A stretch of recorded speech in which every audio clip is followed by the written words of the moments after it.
Welcome to my YouTube channel. વિદ્યાર્થી મિત્રો, આજે આપણે ધોરણ 9 ચેપ્ટર નંબર 2 બહુપદીમાં સ્વાધ્યાય 2.4નો દાખલા નંબર 9 જોઈશું. તો શું કીધું છે? આપી દીધું છે ડાબી બાજુ અને જમણી બાજુ. તો એ ચકાસવાની છે. ચલો, તો ડાબી બાજુ લેફ્ટ હેન્ડ સાઈડ અને RHS અને LHS ઇંગ્લિશમાં, અને આપણે ડાબા બરાબર જબા. તો આ છે ડાબી બાજુ છે અને આ જમણી બાજુ છે. તો હવે આપણે જમણી બાજુની મદદથી જબા બરાબર ડાબા આવે છે જોઈએ. જબા બરાબર શું છે?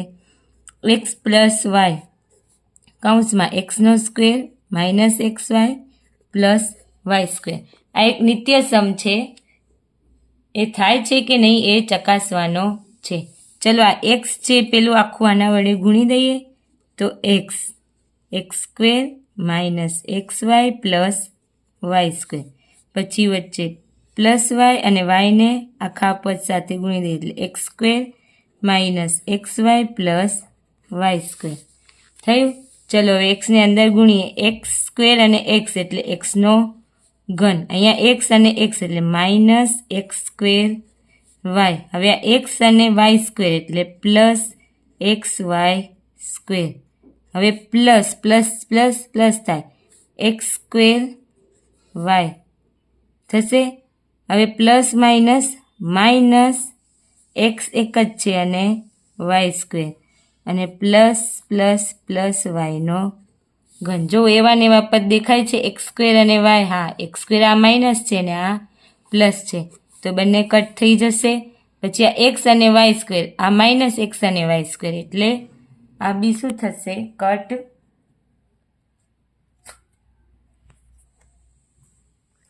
આ બી કટ થઈ જશે એટલે શું બચશે? x ઘન અને y ઘન. તો આવી ગયું જબા. ડાબા બરાબર આવી ગયું એટલે લખીશું ડાબા બરાબર જબા. ચલો, હવે નીચે બીજો દાખલો છે એ પણ એવો જ છે.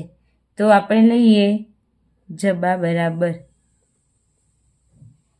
x minus Y x square plus XY plus Y square. ચલો, એક્સને પેલો આના વડે x square plus XY plus Y square કીધું ને, આખા એક્સને આના વડે એટલે લખી દેવાનું.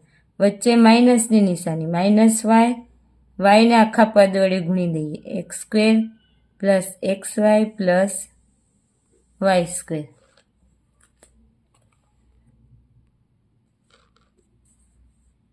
ચલો, હવે x સ્ક્વેર અને x એટલે xનો ઘન પ્લસ x સ્ક્વેર અને y plus XY square.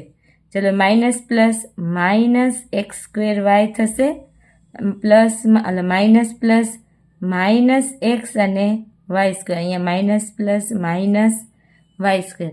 x square જેવું પદ દેખાય છે. હા, x સ્ક્વેર અને વાય. હા, અહીંયા બી એક પ્લસ છે અને એક માઇનસ એટલે cut. XY square XY square, આ પ્લસ અને માઇનસ એટલે કટ. શું બચ્યું? એક્સનો ઘન, અહીંયા ઘન આવશે, માઇનસ વાયનો ઘન. જબા બરાબર. તો આપણે ડાબા બરાબર બી એ જ છે એટલે લખીશું ડાબા બરાબર જબા. હવે આ જે નિત્ય સમ આપણે છે બે, x પ્લસ વાયનો ઘન, તો x પ્લસ વાય કૌંસમાં x square minus XY plus Y square. Plus હોય તો અહીંયા માઇનસ અને અહીંયા માઇનસ હોય તો અહીંયા પ્લસ. એ નિત્ય સમનો ઉપયોગ કરી અને જે ક્વેશ્ચન નંબર 10 છે એ કરવાનો છે. પહેલામાં જો આપણે આખાનો કૌંસનો ઘન આવતું હતું, આમ આવતું હતું a પ્લસ બી આખાનો ઘન. અહીંયા શું છે? a ઘન અને બી ઘન. તો થશે a plus B a square minus AB plus B square. ઘન છે તો એનું ઘનમૂળ કાઢવાનું છે. એ ઘન છે તો અહીંયા એ લેવાનું છે. ચલો, તો હવે અહીંયા જોઈએ ક્વેશ્ચન નંબર 10માં નીચેના પૈકી દરેકના અવયવ પાડો. તો 27 આ એ ઘન પ્લસ બી ઘન વાળું છે એટલે સૂત્ર શું આવશે? a પ્લસ બી કૌંસમાં a square minus AB plus B square. ચલો, એ 27નું ઘનમૂળ કેટલું નીકળશે? તો 3y. 125નું ઘનમૂળ તો 5z થયું.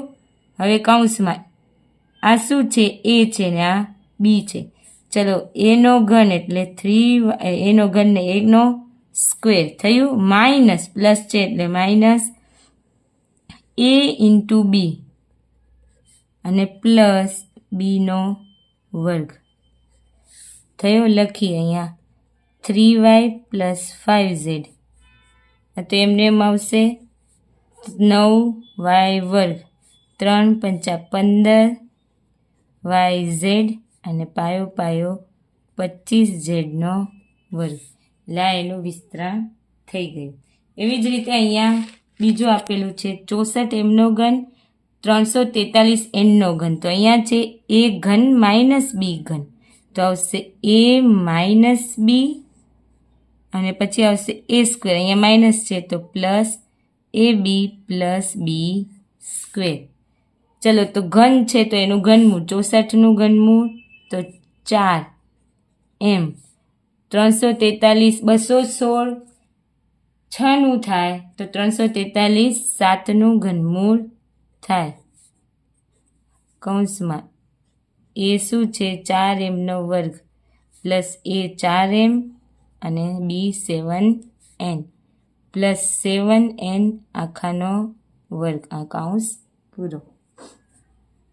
ચલો જોઈશું 4m માઇનસ 7n એમના એમ અને 4 ચોક 16m સ્ક્વેર પ્લસ 7 ચોક 28mn અને પ્લસ 49nનો વર્ગ. એટલે આ થઈ ગયું વિસ્તરણ.